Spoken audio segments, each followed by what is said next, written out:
Salut les gars et bienvenue pour ce 35e épisode d'Alter Ego.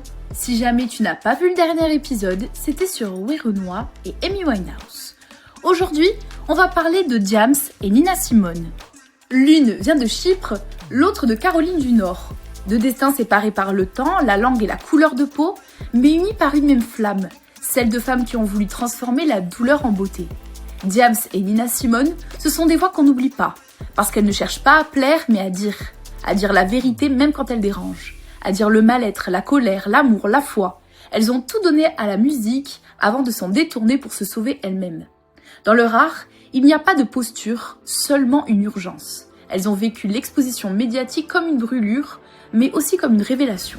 Elles ont inspiré, choqué, bouleversé, jusqu'à redéfinir ce qu'être une femme forte voulait dire. Alors oui, aujourd'hui encore, je me suis posé cette question. Et si Diams et Nina Simone étaient la même personne? Chapitre 1, les origines. Mélanie Georgiade, alias Diams, est née le 25 juillet 1980 à Nicosie, à Chypre. Très jeune, elle quitte l'île pour la France, grandit entre Yvelines et manque affectif avec un père absent et une mère courage. L'école ne lui offre pas la liberté qu'elle cherche, alors elle trouve refuge dans le rap, cette langue du vrai qui ne ment jamais. Adolescente, elle écrit pour exister, crie pour qu'on l'écoute, rêve d'un monde plus juste. Son enfance, c'est une fracture transformée en force, et c'est de cette blessure-là que naîtra sa voix. Déjà à 15 ans, elle enregistre ses premiers morceaux et impressionne par sa maturité et sa lucidité. Le micro devient son arme, le papier son refuge. Là où d'autres cherchent la gloire, elle cherche un sens, un exutoire à la douleur du manque et du rejet. Eunice Caitlin Waymon, connue sous le nom de Nina Simone, voit le jour le 21 février 1933 à Tryon, en Caroline du Nord. Enfant prodige du piano, elle rêve d'être la première pianiste classique noire à jouer dans une grande salle américaine. Mais le racisme lui ferme la porte au nez et cette injustice va marquer toute sa vie. Pour survivre, elle transforme la douleur en musique et sa musique en combat. Sa voix devient arme, son piano devient champ de bataille. Nina Simone naît 2 fois, une première fois à la douleur, une seconde à la révolte. Très jeune, elle est encouragée par sa communauté qui collecte de l'argent pour financer ses études. Mais lorsqu'elle échoue au prestigieux Curtis Institute, refusée selon elle à cause de sa couleur de peau, son destin bascule. Ce rejet raciste devient la source d'un feu intérieur qu'elle n'éteindra jamais, celui de la revanche artistique et morale. Chapitre 2, l'art comme arme. Pour Diams, le rap n'est pas un divertissement, c'est une arme.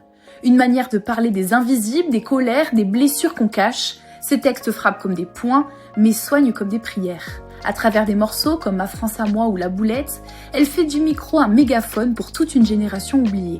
Elle ne rappe pas pour séduire, elle rappe pour exister. Et quand elle prend le micro, c'est la rue entière qui respire enfin. Diams aborde les thèmes du racisme, de la pauvreté, du désespoir des banlieues, mais aussi du féminisme et de la quête de soi. Son authenticité bouleverse le public au point de faire d'elle la voix d'une jeunesse sans repère. Elle transforme la scène rap dominée par les hommes en un espace où la sincérité devient plus forte que la virilité. Son art, c'est sa thérapie et sa révolte. C'est que le rap et je l'embarque, je l'embrasse, je le macar, je l'embrasse. Y'a comme un goût d'attentat, comme un goût de Bertrand Cantat, comme un goût d'entracte pendant l'entracte. Nina Simone, elle, transforme le jazz en cri politique. Ses chansons dénoncent, éveillent, brûlent. Mississippi Go Down, I Wish I Knew How It Would Feel to Be Free, For Women. Des hymnes qui transcendent la musique pour devenir des manifestes. Chez elle, chaque note porte le poids de l'histoire, chaque silence résonne comme un appel à la justice. Elle chante pour les opprimés, pour les oubliés, pour les âmes brisées. Elle ne fait pas de la musique pour vendre, elle fait de la musique pour changer le monde. Son engagement aux côtés du mouvement des droits civiques lui vaut autant d'admiration que de menaces. Nina participe à des discours, soutient Martin Luther King et Malcolm X. Elle prouve qu'une chanson peut être une arme politique en mêlant la musique classique, le gospel et la colère. Elle crée un style unique, la musique de la résistance. Alabama's got me so upset and Governor Wallace has made me lose my rest. Chapitre 3, la rage et la tendresse. Diams, c'est une contradiction vivante. La rage dans la voix, la tendresse dans les yeux. Elle parle de révolte, mais aussi d'amour, de foi, de fragilité. Elle ose dire ses failles, ses doutes, ses cicatrices, là où beaucoup construisent des façades. Elle est dure parce que le monde l'a rendue ainsi. mais douce parce qu'elle refuse de devenir ce qu'elle dénonce. Dans chaque mot, il y a une larme retenue, un cri transformé en poésie. Derrière la guerrière, il y a toujours l'enfant blessé. Cette dualité fait d'elle une artiste profondément humaine, à milieu du cynisme médiatique. Elle assume sa sensibilité comme une force, pas une faiblesse. Ses chansons parlent d'amitié, de maternité, de foi, mais toujours avec une vérité brute. C'est ce mélange de feu et de pudeur qui fait d'elle un pilier du rap français. Comme le brushing de Marine, moche comme le métro de Paris. Faut que je range ma chambre et que je trie mes papiers, car l'État veut que je paye mes impôts et mes péchés. Chez Nina Simone aussi, la colère n'efface jamais la douceur. Elle passe de la fureur à la caresse dans une même chanson, comme si la musique contenait toute la palette de l'âme humaine.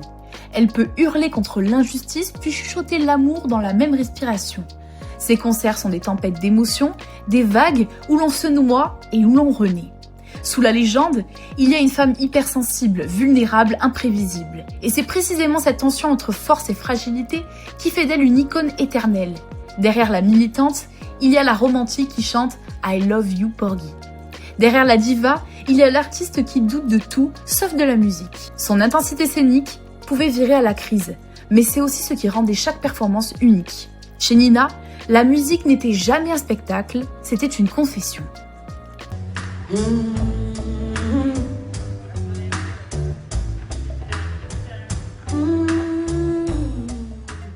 Chapitre 4. Le prix du génie. Pour Diams, le succès a été une ascension aussi fulgurante que destructrice. Les plateaux, les unes, les trophées, tout allait trop vite, trop haut, trop fort.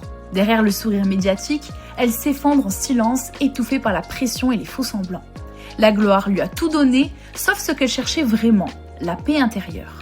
Alors elle disparaît, laissant derrière elle une industrie qu'elle ne reconnaît plus. Elle comprend qu'être vrai coûte plus cher qu'être célèbre. Ses crises d'angoisse, sa dépression, sa conversion à l'islam, tout ce parcours révèle une femme qui ne voulait plus jouer un rôle. Elle refuse les artifices, les caméras, les faux amis. Elle prouve que la réussite ne se mesure pas aux chiffres, mais à la sincérité qu'on retrouve quand on se libère des attentes. Nina Simone a elle aussi payé le prix fort de son génie. Sa franchise, son engagement, sa colère lui valent l'exil, l'isolement, la maladie. Trop libre pour l'industrie, trop entière pour les compromis, elle finit par se retirer loin des projecteurs. Mais cette marginalité, loin de la détruire, la rend immortelle.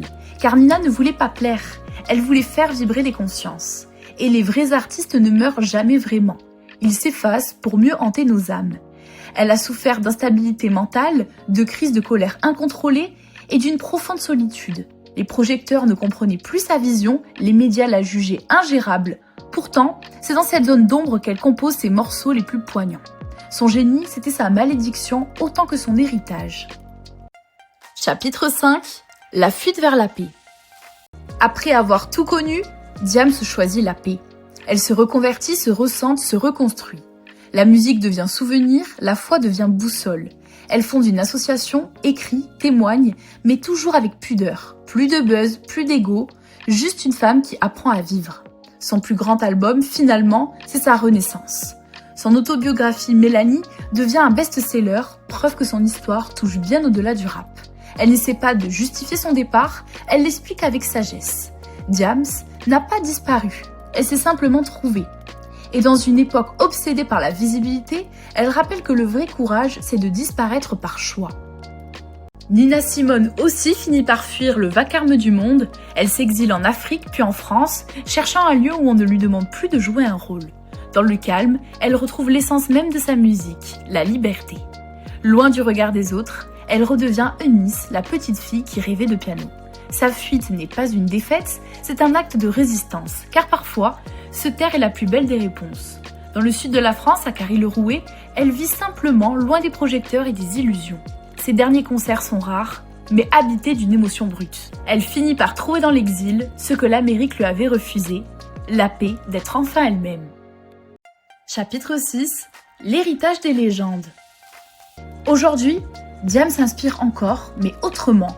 Par son absence, par sa cohérence, par cette force tranquille qu'elle dégage. Elle a prouvé qu'on peut être légende sans être visible, qu'on peut briller sans lumière. Elle reste un symbole pour ceux qui refusent les masques et les compromis. Son silence parle et il dit « Reste vrai même si ça te coûte ». Elle influence une nouvelle génération d'artistes féminines, de Chilla à Shai, qui assument d'être puissantes sans renier leur vulnérabilité. Diams a ouvert la voie à une parole sincère dans un milieu souvent codifié. Et même sans musique, elle continue de rayonner comme une étoile qui n'a pas besoin de scène pour briller. Quant à Nina Simone, son héritage traverse les décennies. Elle a ouvert la voie à des artistes comme Lauryn Hill, Alicia Keys ou même Kendrick Lamar qui revendiquent tous sa flamme. Sa voix continue d'habiter les âmes et d'inspirer les luttes. Elle a transformé la souffrance en art, l'art en mémoire et la mémoire en arme. Son nom n'est plus juste une signature, c'est un appel à la dignité. Elle a été intronisée au Rock'n'Roll Hall of Fame. Ses chansons résonnent dans les films, les discours, les révolutions. Son influence dépasse la musique. Elle est devenue un symbole de courage, de féminisme et d'intégrité. En conclusion, Diams et Nina Simone ne se sont jamais rencontrées, mais elles se comprennent. Deux femmes qui ont crié, aimé, pleuré et choisi le silence comme dernier acte de liberté. Leur art n'était pas une carrière, c'était une confession. Leur parcours, pas une fuite, mais un retour vers soi. Elles nous rappellent que la vraie révolution n'est pas de parler plus fort, mais de parler juste. Et quand la voix s'éteint, il reste ce qu'elles ont toujours cherché à sauver, l'âme. Deux femmes, deux époques, mais une même vérité. On ne quitte pas la scène, on la transcende. J'espère que ce nouvel épisode t'a plu. N'hésite pas à me donner ton avis en commentaire.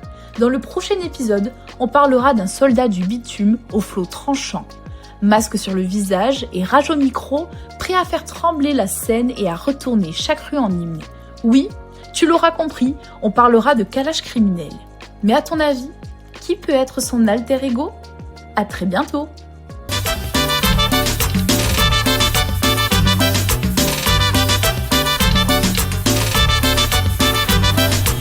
Lástima me ha dado al verla deambulando por el centro y dije pa' mí